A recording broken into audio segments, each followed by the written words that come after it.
I'll be honest and say that the real estate industry and all the changes that took place nationally on August 17th has been a whirlwind of opinions, clickbait headlines, and more uncertainty than clarity. Today, I'm here to unravel that and make buying and selling a bit clearer for you, especially in the Reading market.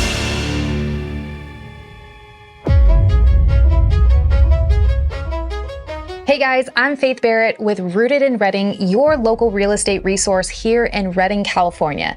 Now, there has been some major changes in our industry, and at the end of the day, I just want to help you understand how this is going to affect you whether you're buying or selling a home in today's market. So let's talk about what exactly happened in this lawsuit. The NAR settlement, which is National Association of Realtors, came out because back in 2019, a group of home sellers filed a lawsuit against NAR and some big brokerage firms, and they argued that NAR's rules around how agents are paid were unfair and violated the antitrust laws. Specifically, these rules required sellers to offer a certain amount of money to the buyer's agent, which then led the sellers to believe that there is higher commission costs, limited competition, which ultimately made them pay more than they should have. As a result, NAR decided to settle and pay over $400 million in damages, along with implementing two significant changes, which was basically no more public advertisement of compensation in the multiple listing services, aka the MLS, where all realtors post listings, and required every buyer walking through a home to have a signed representation agreement. Now, with all these changes in place, there has been a lot of headlines ranging from commissions are going to disappear to 1 million real estate agents will leave the industry, and even that the market is going to crash. In my opinion, ever since the economy felt the pain and the consequences of rising inflation, it's just been a snowball of higher interest rates, squeezed affordability, and prices that still feel high to the consumer. The Reading market, for instance, has seen a 32% increase in appreciation over the last 5 years. And as values go up and the overall cost of living increases, there's just a lot of pain on all sides. And unfortunately, because of this pain in the market, real estate agents have become an easy target.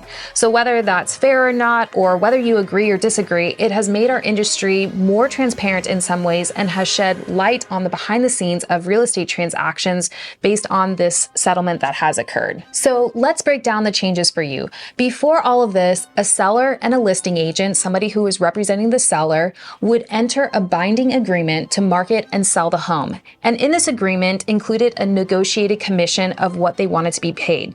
And most commonly, that listing agent would often allocate a portion of their commission to incentivize the buyer's agent, the person bringing them a buyer through the MLS, to say, hey, for X percentage, bring me a buyer and you get Y percentage. And so with the new changes, we can no longer advertise any compensation in the MLS. And if the buyer submitting the offer needs their agent fees to be covered, they will now include it in the offer and negotiate directly with the seller rather than the listing agent. Essentially, the new way of the world is a decoupling in compensation. That is, the seller hires their agent to represent them and the buyer hires their agent to represent them, and the agreements that each party sign has a service fee that each party is agreeing to pay for that service. Now, this raises questions. Will sellers be willing to still cover this fee? Are buyers' agents going away entirely? How is this really going to shake out in the market? Now, one of the largest headlines is that 6% commission is gone forever, and as always, commissions are negotiable, but I won't necessarily say that 6% was ever a standard in the Shasta County area. But the larger question is whether total commissions will decrease entirely. To break it down, I believe that not much will change for listing agents. They will still need to interview for the job, pitch their value, and be chosen by the seller based on their sales track record, marketing plan, and expertise. However, for the buyer's agents, with a buyer agreement now in place, there will be pre-negotiated service fee for their representation. And at the end of the day, as with any service you hire, it all comes down to value. What's your experience? What's your value proposition? Why should I hire you over someone else? And whether people agree or not, I believe that helping a buyer understand the value that a good buyer's agent can bring in a transaction to help protect them and negotiate the best deal will be crucial. Since these changes, during my listing appointments, I have been educating sellers to be open-minded. In an area like ours, where buyers often have closing costs, down payments, and other expenses, many buyers don't have extra money to pay their buyer's agent fees. And sellers need to consider covering that fee if they want to sell their home. Otherwise, if the buyer can't pay their agent or roll it into a loan by asking the seller for a credit, they might move on to the next property and ask it from the next seller who's open to it. But at the end of the day, all commissions are negotiable, and sellers should focus on their overall net to see if the offer in hand achieves their goal. Another headline that we've seen is that this lawsuit will cause home prices to drop. But let's take a closer look. The Reading market has seen a 32% increase in home values over the last 5 years, and this year alone, the average sales price is up 2.1% compared to last year. So the idea that home prices will suddenly drop because of this settlement doesn't really hold up. And some people think that because buyers may have to pay their own agent's fees, they could offer a little less on homes, which could drive prices down. But in a market like Reading, where there aren't enough homes for sale and there's still a strong demand, sellers kind of still have the upper hand right now. Even if buyers had to pay their own agent, I don't see a seller just giving up their home's value because of this. Instead, sellers will be smart about pricing their homes to make sure that they still get the offers they want, even if they have to cover the buyer's agent commission. The real issue with home prices isn't going to be about commissions. It's about how few homes are available.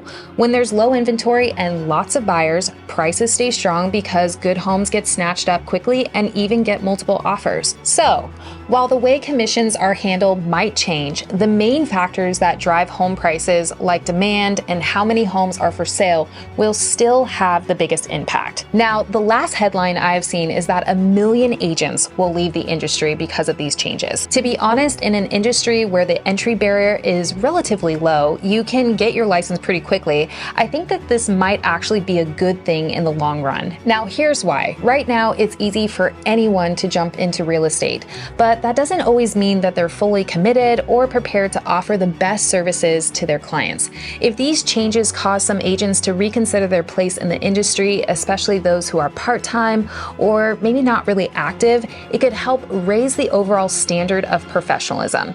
This could lead to a more dedicated pool of agents who are truly invested in their clients and their careers. For buyers and sellers, this could be a positive shift. It means that they'll be more likely to work with agents who are knowledgeable, experienced, and fully committed to guiding them through one of the biggest financial decisions of their lives, whether it's buying or selling a home. And let's be real, buying or selling a home is a major decision, and you want somebody who's not just doing this as a side gig, but someone who understands the market, the process, and how to get the best results for you. So while the idea of losing 1 million agents might sound alarming at first, I'm actually okay with it if it means we're raising the bar in our industry. It's about valuing real estate agents as professional assets who are essential to making informed and successful decisions in the housing market. So if all of these changes kind of sound overwhelming and a little bit hard to process, I can assure you that we have been working with a lot of buyers and sellers post these changes and have seen a lot of results, especially with buyers that are coming in the market and saying, hey, I don't have the money to afford